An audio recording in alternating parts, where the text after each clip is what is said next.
மத்தேயு 13ஆம் அதிகாரம் 10ஆம் வசனம். அப்பொழுது சீஷர்கள் அவரிடத்தில் வந்து, ஏன் அவர்களோட உவமைகளாக பேசுகிறீர் என்று கேட்டார்கள். அவர்களுக்கு அவர் பிரதி உத்தரமாக, பரலோக ராஜ்யத்தின் ரகசியங்களை அறியும்படி உங்களுக்கு அருளப்பட்டது, அவர்களுக்கோ அருளப்படவில்லை. ஹல்லேலூயா. நம்ம பார்க்குறோம் இல்லையாம்மா, இதில் நம்ம பார்க்கும்போது இந்த விதைக்கிறவனுக்கு உவமையை பற்றி அவர் சொல்கிறாரு. சொல்லிட்டு இருக்கும்போது ஒவ்வொருத்தர் சொல்லிட்டு இருக்கும்போது அவர் என்ன சொல்கிறாருன்னா, விதைக்கிறவன்லாம் விதைக்கவே புறப்பட்டான். விதைக்க பிறக்கும் பொழுது அந்த விதைக்கிறவன் எப்படி இருக்கணும்னு சொன்னால், அந்த தேவனுடைய மகிமையை பெற்று தேவனுடைய வல்லமையை பெற்றவங்களாக இருக்கணும். ஏன்னா நம்ம விதைக்கிற விதை வந்து நல்ல விதையாக இருக்கணும். ஹல்லேலூயா. அந்த கெட்ட விதைகளெல்லாம் விதைச்சா அந்த செடி முளைக்காது, புஷ்டியும் கொழுமையாக. அப்போ நல்ல பலனிடப்பட்டு நல்ல அந்த விதையை செப்பனிடப்பட்டு நல்ல விதையாக இருக்கணும். அப்போ நம்ம தெரிந்து கொள்ளப்பட்ட விதை வந்து நல்ல விதையாக இருக்கணும் முதல். அடுத்தது அந்த விதையை விதைக்கிற இடம் நம்ம கொண்டு போகும்போது அந்த விதையை நம்ம எவ்வளோ கவனமாக நம்ம கொண்டு போகணும். ஏனோ தானோன்னு சொல்லி ஏதாவது ஒரு ஓட்டை பையில் தூக்கி வச்சுக்கிட்டு நானும் விதைக்க போகிறேன்னு சொன்னால் அந்த விதை என்ன செய்யும்? பாதி வழியில் விழுந்துடும். வழியில் விழுந்த விதையை என்ன செய்துடும்? முளைச்சிரும். ஆனால் அந்த விதையை என்ன செஞ்சிடும்? பறவைகள் கொத்திட்டு போயிடும். அதுக்கப்புறம் என்ன செய்யும்? கொஞ்சம் விதை போகிற வழியில் கற்பாறையான இடம், அங்கே கொஞ்சம் விதை விழுந்துடும். ஏன்னா ஓட்ட பை இல்லையா, பையில் ஒன்றும் இல்லை, ஓட்ட பை அங்கே விழுந்துடுது. அங்கே விழுந்தோன்னே அது என்ன செய்யும்? அந்த இது முளைக்கும். அந்த இடத்துல அதிகம் ஆழம் நல்ல இல்லாததுனால, கல்லாக இருந்ததுனால அந்த விதை வந்து என்ன செய்யும்? முளைக்கும். ஆனால் அதுக்கு இருக்க முடியாது. அப்போ அதே மாதிரி தான் இருக்க முடியாது. அப்போ நல்ல அது கொஞ்சம் இன்னும் போனோன்னே முள்ளுள்ள இடத்துல விழுந்துடும். முள்ளுள்ள இடத்துல விழுந்தோடனே என்ன செய்யும்? முள்ளு கூட அதுவும் வளர்ந்துடும். முள்ளும் நெருங்கி இதுவும் சேர்ந்து அது செத்து போகும். அப்போது அந்த நிலம் நல்ல, அப்போ அந்த விதையை கொண்டு போகிறவர், விதைக்க போகிறவன் எப்படி இருக்கணும்? அவங்களுக்கு அந்த விதையை எவ்வளோத்துக்கு அந்த விதைக்குள்ளே உயிர் இருக்குதோ அதே மாதிரி விதையை விதைக்கிற நமக்குள்ளேயும் உயிர் வேணும். நம்ம இப்போ மனுஷ இதில் நம்ம இப்போ தேவனுடைய ஆவியினால் பிறந்தவர்கள். அதான் அவர் சொல்கிறாரு. அவர்களுக்கு அவர் பிரதி உத்தரமாக, பரலோக ராஜ்யத்தின் ரகசியம் அவர்களை அறியும்படிக்கு உங்களுக்கு அருளப்பட்டது, அவர்களுக்கோ அருளப்படவில்லை. சீஷர்களுக்கு, எனக்கு பிள்ளைகளுக்கு எல்லாத்துக்கும் பரலோக ராஜ்யத்துக்குள்ள ரகசியம் தெரியும். தெரிஞ்சதுனால நான் அவங்கள்ட்ட உவமையாக பேச வேண்டிய அவசியம் இல்லை. ஆனால் அதை பற்றி அறியாத அவர் புறம்பாக இருக்கிறவர்களுக்கு, தேவனுடைய சமூகத்தில் வராமல் அவருடைய சமூகத்துக்கு வெளியே இருக்கவங்களுக்கு அந்த வேத வசனங்களை புரிந்து கொள்ளக்கூடிய வல்லமை இருக்காது. ஏன் இருக்காதுன்னா, அவங்கள்ட்ட இருக்குது என்ன ஆவின்னா, மனுஷனுக்கு ஆவி அவங்களுக்குள்ளே இருக்குது. ஹல்லேலூயா. மனுஷனுக்கு ஆவி இருக்கவங்க மனுஷனுடைய ஆவியின்படி தான் பிரசங்கம் பண்ண முடியும். அவங்களோட உணர்வுகள் இருக்கும். அதுதான் நம்ம என்ன செய்யும்? சோர்ந்து போகிறோம், அசதியாக இருக்கிறோம். அப்போ நமக்கெல்லாம் நம்மள யாருன்னா, நமக்கு அவருடைய சீஷர்கள், அவருடைய பிள்ளைகள், அவரால் தெரிந்து கொள்ளப்பட்டவங்க. அப்போ நம்ம கொண்டு போகிற விதையை நம்ம என்ன செய்யணும்னா, நம்மளையும் காத்துக்கொண்டு நமக்கு தரப்பட்டுற ஒவ்வொரு வேத வசனத்தையும் மிகவும் ஜாக்கிரதையோடு பத்திரமாக நம்ம கொண்டு போகணும். ஹல்லேலூயா. சுவிசேஷம் என்னும் வசனத்தை, நம்ம விதையை நம்ம கொண்டு போகும்போது அந்த விதைகள் பறவைகள் கொத்தி போட்டுட்டு போகிற அளவுக்கு வேண்டாத சாக்கடைகளில் விதைக்கக்கூடாது. ஹல்லேலூயா. அதுதான் நம்ம விதைக்க போகும்போது, வசனத்தை சொல்லும்போது, பிரசங்கிக்க வரும்போது ஆவியானவர்கிட்ட, ஆண்டவரே இந்த வசனங்களை நீங்கள் தந்தீங்க, இந்த வசனங்களை நாங்கள் விதைக்கும்போது இந்த வசனங்கள் கேட்குற ஒவ்வொருவரும் உயிரடையணும். அவங்க வழியில் விதை விழுந்தது மாதிரி அவங்க கேட்டு பிசாசானவன் அவர்களுக்கு உள்ளத்திலிருந்து அந்த விதையை பறிச்சுட்டு போயிடக்கூடாது. இன்றைக்கி நமக்கு நிறைய வேத வசனம் தெரியாததுக்கு காரணம் என்னென்னா, நமக்கு உள்ளால் விதைக்கப்பட்ட வசனங்களை பிசாசானவன் என்ன செஞ்சிட்டான், பறிச்சிட்டு போயிட்டான். ஏன்னா அந்த விதைக்கு நம்ம நல்ல கவனமான முக்கியத்துவம் கொடுக்காம நமக்குள்ளே அந்த விதையை ஏற்றுக்கொண்டது. அடுத்தது நம்ம விதைக்க போகும்போது அந்த விதை இந்த கற்பாறையான இடங்களில் சில விதையை விதிச்சிருவாங்க. அது எப்படின்னா, சில ஜனங்கள் என்னதான் சுவிசேஷத்தை அறிவித்தாலும் அவங்களுக்கு ஒரு சந்தேகம் இருக்கும். ஏசப்பா எப்படி பேசுவார், என்கிட்ட பேசுவாரா, இவங்க என்ன சொல்கிறாங்க, அப்போ இப்படி சொல்கிற உணர்வு அவங்களுக்குள்ளே வந்ததுனால கிறிஸ்து இயேசுக்குள்ள அவருடைய ஆவி ஆத்ம சரீரம் உள்ளான மனுஷன் ஆழமாக மேற்கொள்ளலை. ஹல்லேலூயா, ஹல்லேலூயா.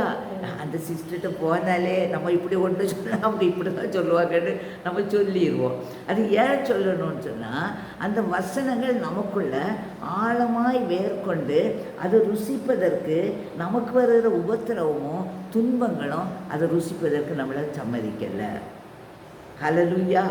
பிரச்சனைகள், துன்பங்கள், உபத்திரம் வரும்போது நமக்கு என்ன செய்ய முடியலை, கர்த்தர் பார்த்து கொள்வார்னு சொல்லதுக்குள்ள பலன் இல்லை. வசனம் வாசிக்கிறோம், ஜெபம் பண்ணுறோம், உபவாசம் பண்ணுறோம், எல்லாமே செய்தாலும் ஒரு உபத்திரம் வரும்போது நம்ம மனுஷன் கேட்ட ஆவி நமக்குள்ளே வந்துடுது. ஹல்லேலூயா. அப்போ மனுஷனுள்ள ஆவி நமக்குள்ளே வராத படிக்கும் தேவ ஆவி நமக்குள்ளே இருக்கான்னு சொல்ல விசுவாசத்தில் நீங்கள் உறுதிப்பட்டவர்களாக இருக்கணும். ஹல்லேலூயா. நான் அசைக்கப்படுவதில்லை. எனக்கு ஒன்றும் இல்லை, உனக்குள்ள நான் சொன்னேன் முதல் ஒரு மீட்டிங் போனோம். நான் கூட்டத்தை கண்டால் பயப்படுவேன், பேசிட மாட்டேன். அந்த மீட்டிங்கில் இங்கிலீஷில் பேசணும். குண்டூரில் போயாச்சு. நான் ஒழிச்சு இருக்கிறேன். என்கிட்ட அவங்க கூப்பிட்டு என்னை ஊழியத்துக்கு மாட்டு கூப்பிடக்கூடாது. ஊழியக்காரி ஆனால் ஒழிச்சு எங்கேயாவது தான் நிற்பேன், முன்னாலெல்லாம் போக மாட்டேன். அவ்வளோ பயந்த சுவாபம். அங்கே பிரதர் செல்வராஜ் என்ன சிஸ்டர் மல்லிகான்னு கூப்பிட்டாங்க. போனோன்னே ஏதோ ஒரு சர்ச்சை சொல்லி, நீங்கள் அந்த குண்டூரில் ஒரு சர்ச்சை, நீங்கள் அந்த சர்ச்சில் போய் நீங்கள் பிரசங்கம் பண்ணுங்கன்னு சொல்லியிருக்காரு. நான் அவர்கிட்ட கெஞ்சினேன், ஐயோ பிரதர் எனக்கு ஒன்றுமே தெரியாது, என்னை விட்டுருங்க, வேறு யார்கிட்டையா சொல்லுங்கள். அவர் பார்க்கவே இல்லை. அவர் சொன்னார், நான் உங்கள்கிட்ட சொல்லலையே, உங்கள்கிட்ட இருக்கிற ஆண்டவர் தான் பேச போகிறாரு, அவ்வளோதான். நான் சொல்லிட்டு போயிட்டாரு பாருங்க. ஹல்லேலூயா. கற்பாறையின் மேலே விழாமல் அந்த நிலம் நல்ல நிலமாக எனக்கு இருந்ததுனால அந்த விதை எனக்கு என்ன ஆச்சுன்னா, நான் பேச போகலை, எனக்குள்ளே இருக்கிற இயேசு பேச போகிறாருன்னு ஒன்றுமே தெரியாது. நான் விசுவாசித்தேன். ஹல்லேலூயா. இது தாம்மா விசுவாசம். ஹல்லேலூயா, ஹல்லேலூயா. ஏன்னா எனக்கு ஏசாமிக்கு மேலே உள்ள அன்பு அவ்வளோ ஆழம், அகலமான அன்பு. ஆனால் சாத்தா ஒரு பயத்தை தந்து, உனக்கு ஒன்றும் முடியாது, உனக்கு ஒன்றுமே ஆண்டவர் பற்றி தெரியாது, நீ இங்கிலீஷில் பேசிட மாட்டா, உனக்கு அதனால அங்கே உள்ள ஜனங்கள் எல்லாம் நிறைய கூட்டம் வருவாங்க, நீ பயந்துருவா, நீ போகாதன்னு சொல்லி எனக்குள்ள முள்ளுகளை மாதிரி அவன் நெருக்கி உலகத்தில் உள்ள பயங்களும் உலகத்தில் எண்ணத்தையும் தந்து நான் ஒளிச்சு நிற்கேன். ஹல்லேலூயா. அதே ஒளிச்சிருக்கிற எண்ணெய் ஒரு தேவனுடைய மனுஷன் கூப்பிட்டு, சிஸ்டம் வாங்கன்னு சொல்லி, நான் உங்களை பேச சொல்லலை, உங்களை இருக்கிற ஏசப்பா உங்கள்கிட்ட பேசுவார், நீங்கள் போன்னு சொன்னோன்னு எனக்குள்ளே இருந்த அந்த பயத்தினாவையும் அந்த ஒன்றும் தெரியலைன்னு சொல்ல உணர்வும் என்னை விட்டு அப்படியே வெளியே போய் குழந்தைய போல் ஒன்றுமே இல்லாமல் பிளாங்க் ஆகிட்டேன். அதுதான் ரீசன். ஹல்லேலூயா.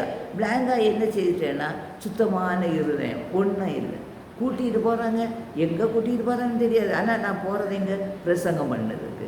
ஹல்லேலூயா. இயற்கை ஆண்டவர்கள் எல்லாம் அங்கே போய் பார்க்கும்போது தரிசனங்களை ஒன்று காட்டி அருமையான ஆண்டவருடைய செய்தி சொல்ல முடிஞ்சு. அருமையான தேவனுடைய பிள்ளைகளை, உங்கள் நிலங்களும் நல்ல நிலம்தான். ஹல்லேலூயா. எல்லாருக்கும் உறக்கம் வருதா? தூங்கணுமா?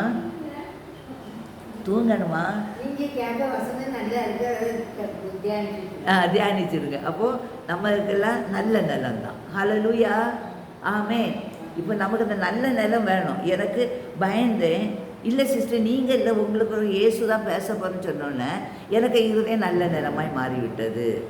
இப்போ அதே மாதிரி உங்களுக்கும் உலக கவலை, உபத்திரவம், பயங்கரமான உணர்வுகள் உங்களை வேதனைப்படுத்தினா ஆண்டவர் என்ன சொன்னா, நீ என்னுடையவள், நான் உன்னை பெயர் சொல்லி அழைத்தேன், நீ எனக்கு நிலம், உனக்குள்ளேருந்து நான் தான் கிரியை செய்ய போகிறேன்.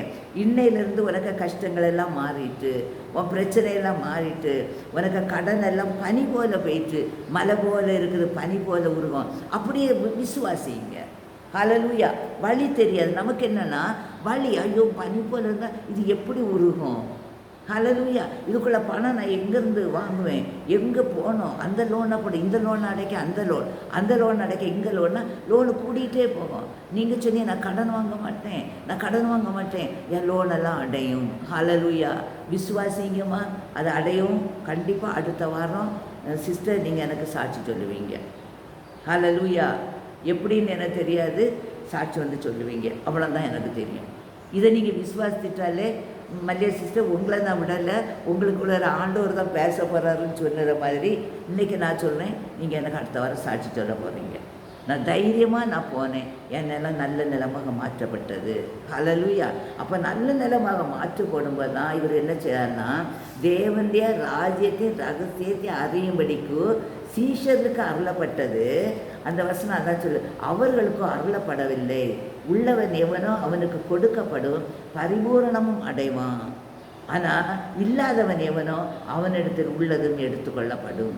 இதில் நம்ம பார்க்கும்போது என்னென்னா, இல்லாதவன் யாருன்னு சொன்னால் புறம்பே இருக்கிறவர்கள். ஹல்லேலூயா. புறம்பே இருக்கிறவர்கள் தான் யாருமா?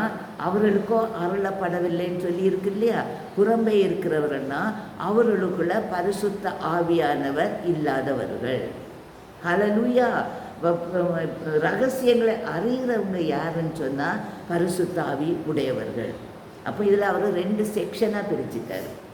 ஊமை சொல்லுக்கு காரணம் கேட்டதுக்கு, பரிசுத்த ஆவி யாருக்கிட்டெல்லாம் இருக்கோ அவங்கள்ட்டெல்லாம் நான் விதைக்கிறவன் விதைய சொன்ன உடனே அவனுக்கு தெரிஞ்சு அவன் என்ன செய்திருவான், மனசு புரிஞ்சு அவன் நல்ல நிலமாக்கப்பட்டு 30, 100, 30, 60, 100மா இல்லைன்னா 100, 60, 30மா அவன் கனி கொடுத்துருவான்.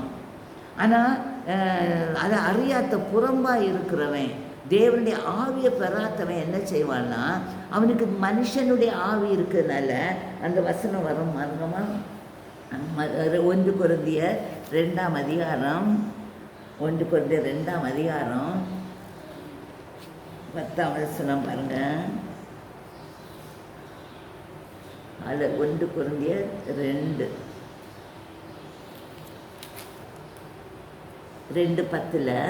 நமக்கோ தேவன் அவைகளுக்கு தமது ஆவினாலே வெளிப்படுத்தினார். ஹல்லேலூயா. யாருக்கு? தேவனை பற்றி அறிந்தவர்களுக்கு அந்த உவமையை ஆவியினால் வெளிப்படுத்தினார். அந்த ஆவியானவர் எல்லாவற்றையும் தேவனுடைய ஆழங்களையும் அறிந்திருக்கிறவர். ஹல்லேலூயா.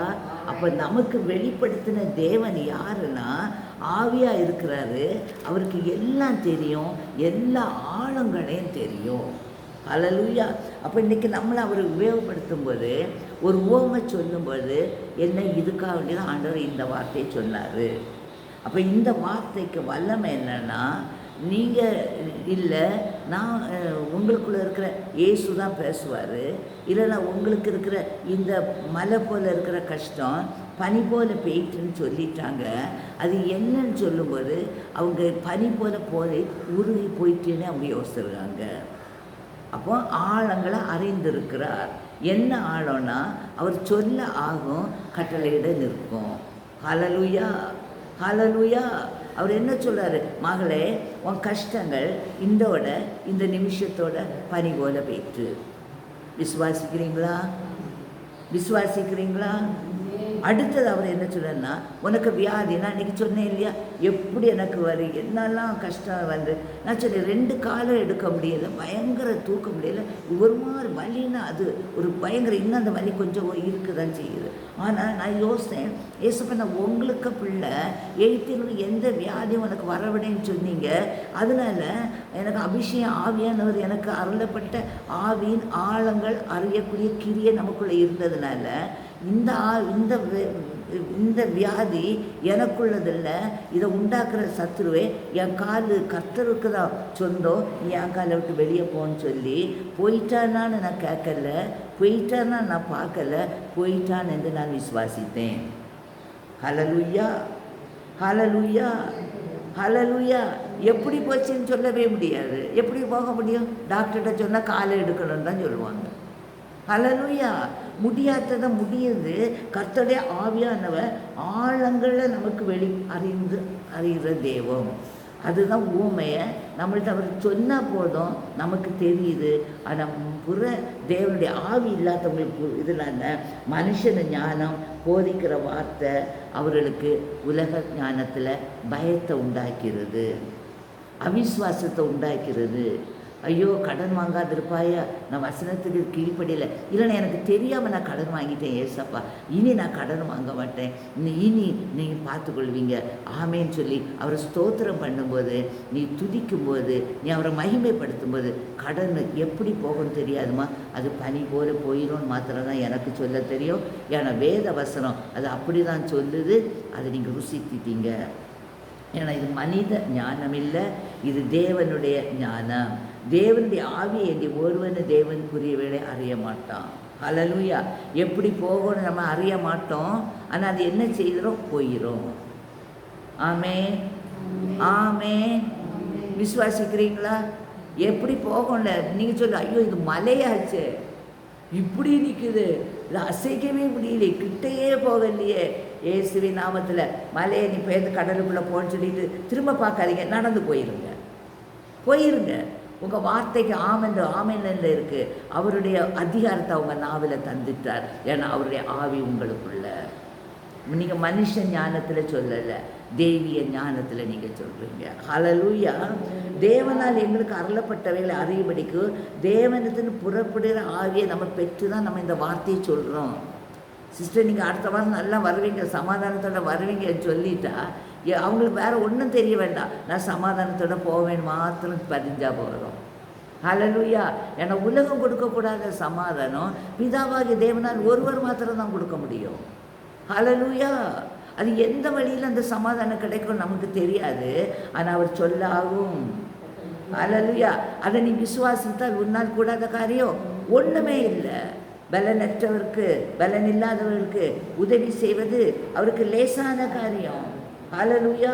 கர்த்தர் பெரியவர். கர்த்தருடைய நாமம் உயர்த்தப்படணும். மனுஷ நம்ம புறம்பே இருந்தோன்னா ஜென்ம சுவாபம் உள்ளவர்களாக ஆவிக்குரிய ஞானங்களை சொல்லும்போது ஏற்றுக்கொள்ள மாட்டான்.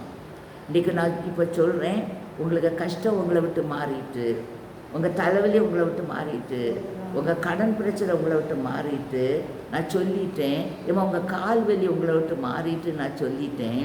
உங்களுக்கு மனுஷ ஞானம் இருந்துன்னு சொன்னால் ஆவிக்குரியவைகளை உங்கள் மனசை ஏற்றுக்கொள்ளாது. ஆமென், ஆமென். அப்போ நீங்கள் இப்போ ஏற்றுக்கொள்கிறீங்களா, ஏற்றுக்கொள்ளலையா? அப்போ ஏற்றுக்கொள்ளணும். இப்போ அப்போ நம்ம விசேஷிக்கப்பட்டவர்கள் ஆயிட்டோமா, தேவனுடையவர்கள் ஆயிட்டோமா? ஹல்லேலூயா. கண்ணை முடிட்டு அதை குழந்தை மாதிரி விசுவாசித்துருங்க. நான் சுகம் ஆகிட்டேன், எப்படியா இல்லைன்னு சொல்லாங்க. அதுக்கு போய் டெஸ்ட் எல்லாம் பண்ணேன். நான் வீசிங் எப்போ பார்த்தாலும் ஒவ்வொரு ரூம்லேயும் நான் ஸ்ப்ரே வச்சுருப்பேன். எப்போ எனக்கு ஒரு 40 வயசில். ஹல்லேலூயா. ஸ்ப்ரே வந்துன்னா நான் என்னால் முடியாது, காரில் தூக்கி போட்டு தான் கொண்டு போனாங்க, ஆஸ்பத்திரிக்கு தான் தூக்கிட்டு போவாங்க. அந்த வயசில் எனக்கு ஃப்ளம் எல்லாம் டெஸ்ட் பண்ணாங்க. எனக்கு டிவியாக என்ன சோக்கிட்டு இது எனக்கு தெரியாது. அவ்வளோத்துக்கு வீஸ் பண்ணுவேன். என்ன ஹாஸ்பிட்டலில் போய் டெஸ்ட் பண்ண கொண்டு போயிட்டாங்க. ஒரு நாள் நான் யோசித்தேன், நான் யார், பரிசுத்த ஆவி என்னிடத்துல வந்திருக்கேன், எனக்குள்ள ஆவியானவர் இருக்கார், எப்படி எனக்கு இந்த வீசிங் எனக்கு இருதயத்துக்குள்ளே வர முடியும்னு நான் நினைத்தேன், விசுவாசித்தேன். நான் சொன்னேன், எனக்குள்ளே உங்கள் ரத்தம் இருக்குது, உங்கள் அபிஷேகம் எனக்குள்ளே இருக்குது, இந்த வீசிங் எனக்குள்ளே வருவதற்கு எந்த வித அதிகாரமும் நீங்கள் அதுக்கு கொடுக்கலன்னு எனக்கு தெரியும். ஆமென், ஆமென். தெரியும்னு சொல்லி நான் என்ன செய்துட்டேன்னா, எனக்குள்ள இருக்கிற வீசிங் நீ வெளியே போன கூட நான் அதுக்கு கட்டளை கொடுக்கல. நீ போன உடனே நான் சொல்லலை. நான் என்ன சொன்னேன்னா, எனக்கு இனி வீசிங் வந்தால் நான் இனி வீஸ் பண்ண மாட்டேன், வாயும் மூக்கையும் இருத்தி மூடிட்டு. ஏன்னா எனக்குள்ளே இருக்கிற இயேசுக்கு ரத்தம் எனக்கு இந்த வீசிங் வராமல் காப்பாற்ற அவருக்கு வல்லமை உண்டுன்னு முதல் தடவை வந்து பயங்கரமாக வந்து, ஏன்னா மயங்கி விழுந்துருவேன். வந்தோடனே நான் வாயும் மூக்க சொன்னது ஆண்டவருக்கு முன்னால் சொன்னேன், ஆண்டவரே உங்கள் ரத்தம் உங்கள் அபிஷேகம் எனக்குள்ள, நான் வீஸ் பண்ண மாட்டேன். நான் சொன்னேன், ஏசாமிக்கு கொடுத்த வார்த்தையை நான் காப்பாற்றினேன், மூக்கை வாங்கி நிறுத்தி பிடிச்சிக்கிட்டேன். வந்துட்டு கண்ணெல்லாம் தள்ளுது, அப்படியே போயிட்டுமா. அடுத்தது கொஞ்ச நேரம் கழிச்சு ரெண்டாவது, இங்கே வெளியிலலாம் வரும், ரெண்டாவது அதே மாதிரி மேலே வருது. வந்தோடனே கண்ணில் கண்ணீர் வருது, காதுக்குள்ளதெல்லாம் காது வெடிக்கிற மாதிரி இருக்குது. ஏன்னா பயங்கரமாக இருக்குது. இழுத்தான்னு தான் சொல்லுவாங்க. இல்லை, அவ்வளோ பரிதாபமாக இருப்பேன்.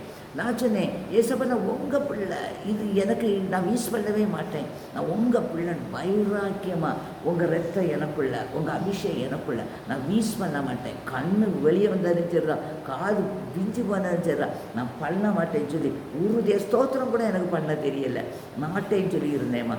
அந்த ரெண்டாவது வந்து அப்படி போச்சு. மூணாவது அதே மாதிரி திரும்ப வந்து அது வயது வரதான் வந்து அதுக்கு ஒரு எண்ணெய் விட்டு அப்படியே போயிடுச்சுமா. இன்னைக்கு வரைக்கும் அதிலிருந்து ஒரு வீசிங் கிடையாது. ஐஸ்கிரீமோ தண்ணியோ பச்சை தண்ணியோ குளிக்க எல்லாமே இது ஆகிட்டேன். இது அதிசயம் தானே? இது ஏன் நடந்து? பரிசுத்த ஆவியானவன் நமக்குள்ள. அப்போ உங்களுக்குள்ளெல்லாம் பரிசுத்த ஆவியானவர் இருக்கார் இல்லையாம்மா? அப்போ உங்களுக்கு ஏன் இந்த பிடிவாதம் வரட்டும்? அதுக்கு தான் நான் உங்கள்கிட்டலாம் சொல்லுது. ஹல்லேலூயா! உங்களுக்கு பிடிவாதம் வரணும். நான் ஆண்டவருக்கு பிள்ளை, என்னை சேதப்படுத்த முடியாது. என் காலை தொடுறதுக்கு அதிகாரம் கிடையாது. என்னை 80 வயசு வரை எனக்கு காலு தந்த தேவனே, இன்னும் அந்த காலை வந்து நடக்கிறதுக்கு நீங்கள் எனக்கு பலம் தாரீங்க, உமக்கு நன்றின்னு சொல்லுங்கள், நன்றின்னு சொல்லுங்கள், நன்றி சொல்லுங்கள். ஏன்னா உங்கள் ஆவியினால் எனக்கு சரீரம், ஆவி, ஆத்மா, நாடி, நரம்பு, எலும்பு, சதை எல்லாமே உங்கள் அபிஷேகத்தில், உங்கள் காற்று, உங்கள் மூச்சு எனக்குள்ள. அந்த மூச்சு எனக்குள்ள இருக்கும்போது எப்படி என்னை சேதப்படுத்த முடியும்? எப்படி சத்துரு என்னை கடன்காரியாக மாற்ற முடியும்? எப்படி என்னை வியாதிஸ்தராக மாற்ற முடியும்? எப்படி என்னை ஒரு கெட்ட பொம்பளையாக கெட்ட மகனை மாற்ற முடியும்? ஒன்றுமே அவனுக்கு செய்வதற்கு அதிகாரம் கிடையாது. நம்மை சுற்றில அக்கினி மதிலாக இருக்கிறார். ஹல்லேலூயா! அவன் என்ன செய்வானா, ஆவிக்குரியலை ஏற்றுக்கொள்ள மாட்டான். அது நம்ம சொல்கிற இந்த வார்த்தைகள் குப்பையும் பைத்தியமாக அவனுக்கு தோணும். ஹல்லேலூயா! அவன் என்ன செய்வான், இந்த சிஸ்டருக்கு வேறு வேலை கிடையாது, இவங்க இப்படி சொல்லிட்டாங்க, உடனே போயிட்டோம், இத்தனை வருஷம் இருந்து போயிட்டோம். அது எவ்வளோ கொடிய வியாதி தெரியுமா? அது வந்து போகவே போகாது. யார் சொல்லுவா? யார் சொல்லுவா? புறம்பே இருக்கிறவர்கள். நீங்கள் அப்படி சொல்கிறீங்களா, இல்லைனா போயிட்டுன்னு சொல்லி விசுவாசிக்கிறீங்களா? ஹல்லேலூயா! திஸ் ஆர் தட் தான். என்னை பொறுத்த மட்டும் இது இல்லைனா அதுதான். ஹல்லேலூயா! ஹல்லேலூயா! புறம்பாக இருக்கிறீங்களா, ஆவிக்குள்ளே இருக்கிறீங்களா? இந்த வார்த்தையை குப்பையும் அற்ப தூசி மாட்டு எனக்கு பைத்தியம்னு நீங்கள் நினைக்கிறீங்களா?